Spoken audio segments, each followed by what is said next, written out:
मैं आप लोग को एक सोहर की उठान सुनाने जा रही हूँ। यदि मेरा गीत पसंद आएगा तो वीडियो को लाइक करिएगा और चैनल को सब्सक्राइब करिएगा। यह मैं डांस करके आपको दिखाने जा रही हूँ। पहिले पहिले गमने गईनी पियवा समझावई लगनई हो। धाना मोरी माई बड़ी झगड़ा लूटाओ ना से तू बच के रहिया हो। धाना मोरी मम्मी बड़ी झगड़ा लूटाओ ना से तू बच के रहिया हो।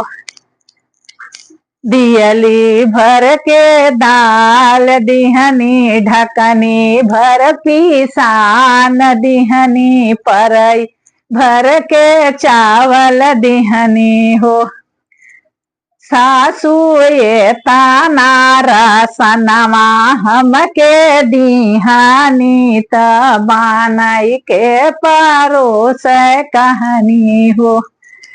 बहुअर ये ताना रसनवा हमरे बाट बना के परोस दिया हो।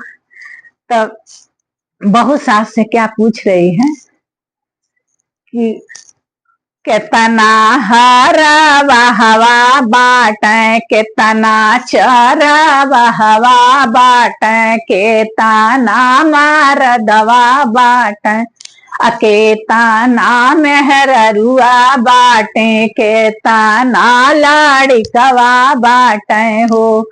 सासू के ताना परनिया तोहरे बाट ताहाम के बताई दे तू हो। तो सास क्या कह रही है?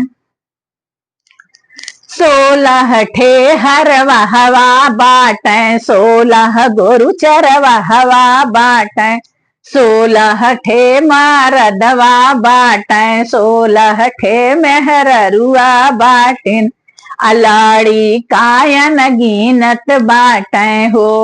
बहुअर ये ताना परनिया हमरे बाट बना के परोस दिया हो। तो बहू क्या कह रही है? अरे काचर काचर सान दिहनी सरर सरर बेल दिहनी डबा डब फूलाय दिहनी चौका तर दाबाय दिहली हो। सासू हमारे जे आइल बजड़ाइयात जाई के परोस दे तू हो। तो सास क्या कह रही है?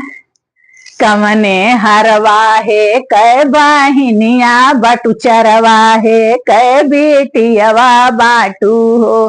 बहुअर कामा नहीं देसवा कई बाटू तऊ तरत जा बाब कैलू हो। तो बहू क्या कह रही है? अरे साहेब कै बाहिनिया हैला साहेब कै बेटियवा हैला हो। सासू हमारो जे भैया साहेबावा ता चुनी चुनी जा बाब दहली हो। सासू हमारो जे